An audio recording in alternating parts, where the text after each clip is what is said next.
Why Greece collapsed financially and how it had to cut spending to rebuild, and when Greece will become a high standard of living country. Hi, welcome to another video.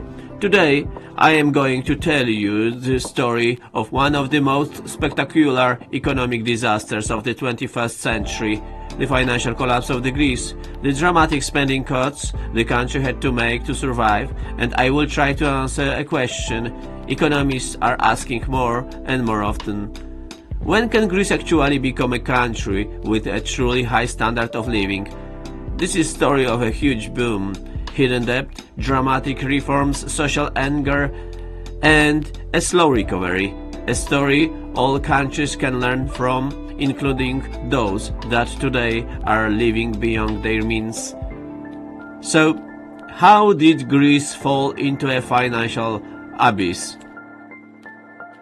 To understand why Greece collapsed, we must go back to the 1990s and early 2000s. At that time, Greece was preparing to enter the Eurozone. Official statistics looked great. Low deficit, controlled public debt, growing economy, and society looking towards the future with optimism. The problem was that a large part of these numbers was simply not true. Years later, after the crisis, it became public that some Greek governments had manipulated macroeconomics data to meet EU requirements. Public debt was higher than reported, the budget deficit was understated, and the state was spending an enormous amount of money it didn't actually have. We must look into deep structural problems. For years, the Greek economy relied mostly on tourism, services, construction, and the public administration sector. There was no strong industrial base, no large-scale export sector, and little innovation. In practice, Greece spent huge amount of public sector, salaries, pension, and government projects, far more than it could afford. Additionally, tax collection was very weak. Many businesses operated in the grey zone. Some professionals groups traditionally understated their income, and the state looked the other way, because no one wanted to anger the voters.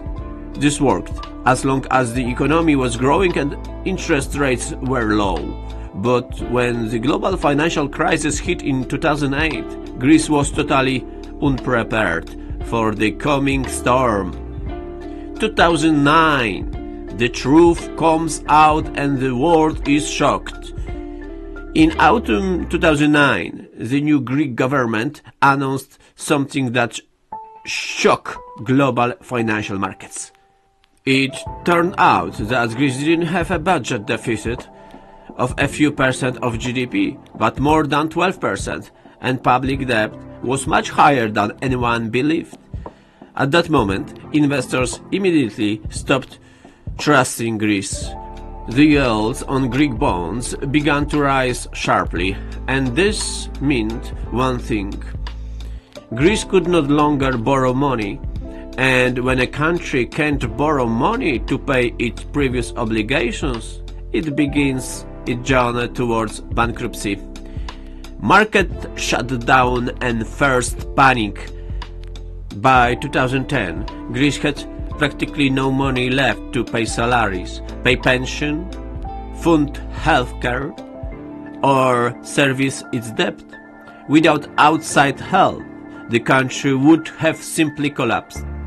The European Union and the International Monetary Fund decided to give Greece risky loans, but in exchange they demanded painful reforms, which we will discuss now. The biggest spending cuts in modern European history. Think of it this way. Greece had to fix mistakes that had been building up for the decades. In just a few years, this meant massive cuts and reforms that shook the entire society. Pension cuts. Many Greeks remembered this as the biggest shock. Pensions were reduced multiple times, in some cases by 40%. millions of people were affected. Public sector salary cuts, civil servants, teachers, police officers, and healthcare workers all had their incomes reduced. In many groups, salaries fell by 20–30%. Liquidation of thousands of public sector jobs. The state had to lay off workers, close offices, and merge institutions. Tax increases. The government introduced higher VAT, higher income tax, higher excess tax, special crisis taxes. Healthcare and education cuts. Many hospitals were merged, some were closed, schools' budgets were cut to the minimum. Privatization of state assets, ports, airports and infrastructure were sold to raise money for debt payments.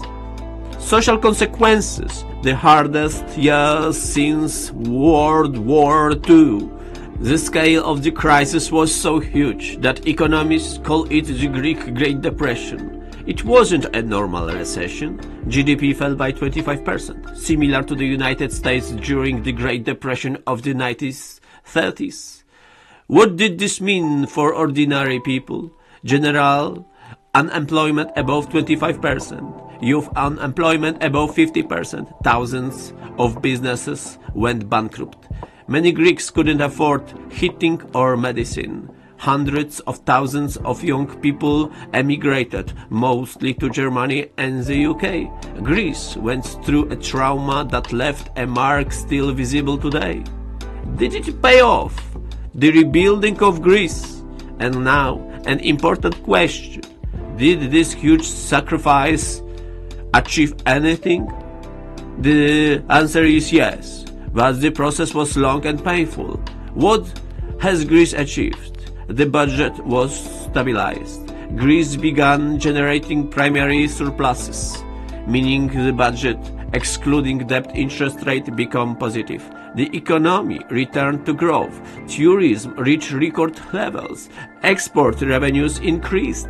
The country regained the trust of financial markets. Bond yields fell from catastrophic levels.